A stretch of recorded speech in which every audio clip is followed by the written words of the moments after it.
আমাকে একজন হিন্দু ভাই প্রশ্ন করেছে, তোমাদের কোরআনে লেখা আছে, তোমাদের মৌলবীরা বলে মরা প্রাণীর মাংস খেতে নেই, ঠিক কি না? কথা বলেন।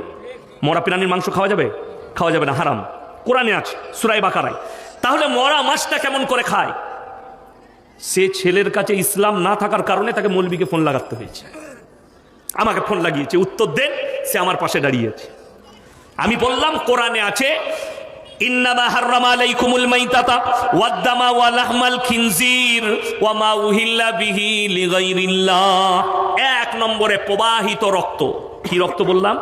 যে রক্তটা বয়ে যাচ্ছে ওই প্রবাহিত রক্ত হারাম। এবং মরা জন্তুর মাংস। কোন জন্তু?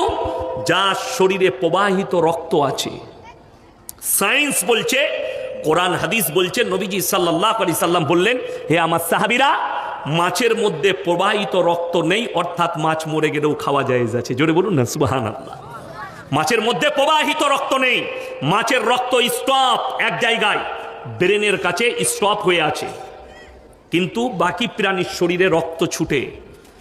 এরপর যদি বলেন যে মাছের রক্ত নেই কিন্তু একটা প্রাণীর রক্ত, শুনেলেন, যখন কোনো প্রাণী মরে যাবে আপনাকে বলছি পরীক্ষা করে দেখে নেবেন, পরীক্ষা করবেন, খাওয়া নয়, পরীক্ষা।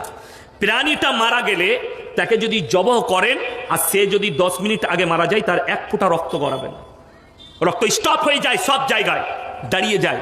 এই প্রবাহিত রক্ত হারাম। এবং সেই প্রাণীটা মরে গেলে জবহ করলে রক্তগুলো মাংসের মধ্যে, রগের মধ্যে জমে যায়, তাই খাওয়া চলবে না। কিন্তু মাছের মধ্যে প্রবাহিত রক্ত নেই, এক জায়গায় জমে থাকে, কেটে দিলে ওই রক্তটা সম্পূর্ণ এক জায়গাতেই বেরিয়ে যায়, শরীরের মধ্যে থাকে না, তার কারণে হালাল।